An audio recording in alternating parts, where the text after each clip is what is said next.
আসসালামু আলাইকুম। এখন যে রাস্তাটি দেখতে পাচ্ছেন এটা মহেশপুর উপজেলা ফতেপুর ইউনিয়ন পুরন্দপুর সর্দারপাড়ার রাস্তাটি।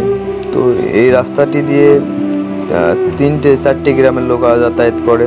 তো এই রাস্তাটি এভাবে পড়ে থাকার কারণে খুবই অসুবিধা হচ্ছে ওই এলাকার লোকের।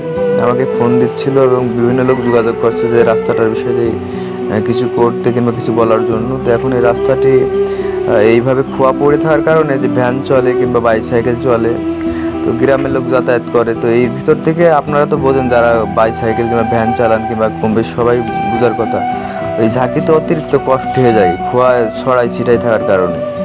তো গ্রামবাসীর দাবি যাতে দ্রুত রাস্তাটা করে দেওয়ার ব্যবস্থা করে। তো আমি এলজিডি অফিসারের কাছে ফোন দিলাম, কালকে শুক্রবার বলে কথা বলতে পারিনি। এবং মহেশপুর উপজেলার নির্বাহী অফিসারের কাছে একটাই দাবি থাকবে যে রাস্তাটা যাতে দ্রুত করে দেওয়ার ব্যবস্থা করে। এখন রাস্তাটি অনেক দিন যাবত এইভাবে পড়ে আছে শুনছি। তো এখন এইভাবে ফেলে রেখে জনগণের দুর্ভোগে ফেলে রেখে তোর লাভ নেই। এই রাস্তাটি দেখা যায় আজ হোক কাল হোক এটা সম্পূর্ণ করাই লাগবে। তো কিছুদিন মতন দেওয়া আছে, হয়রানি করে তো লাভ নেই, যেহেতু করে দিতেই হবে। আমার একটাই দাবি যাতে রাস্তাটা সম্পূর্ণভাবে করে দেওয়া হোক, দ্রুত ব্যবস্থা নেওয়া হোক।